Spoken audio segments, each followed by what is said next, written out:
Hey, what's up mga ka-TBF? New day? New build! Ayun, good morning sa inyo. Happy Monday mga ka-TBF. So, maraming salamat doon sa mga sumuporta doon sa kalokohan namin. Kasalanan ni Kylo yan eh. By the way, good morning mga ka-TBF. So, ito, mandatory ginagawa na namin. Every Monday. Okay, tawag namin dito, Monday breakfast. Okay, para saan ba to?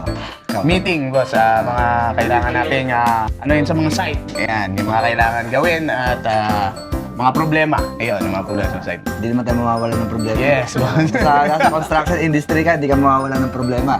Kung gusto mo ma-stress, may ari ka ng construction company, pumunta ka ng site. Ganun lang yung technique doon.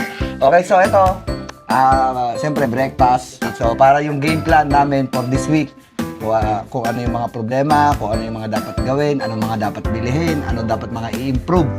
Okay, so sa mga ibang contractor dyan, mas maganda may ganito tayo. Okay, para for bonding na rin. Okay, so hanggang mamaya mga ka-TBF, watch this video. Maraming salamat sa sir. Pinigyan mo kami ng pagkakataon ulit magkita-kita.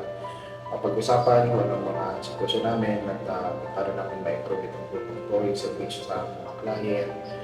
Lord, protektahan niyo po lahat ng project namin, yung mga construction workers namin, yung mga admin staff namin, technical staff namin, clients namin, lahat po. Para matuloy po yung project nila at yung mabigyan po kami ng magandang trabaho din at may bigay din po namin yung magandang trabaho para sa mga kliyente namin.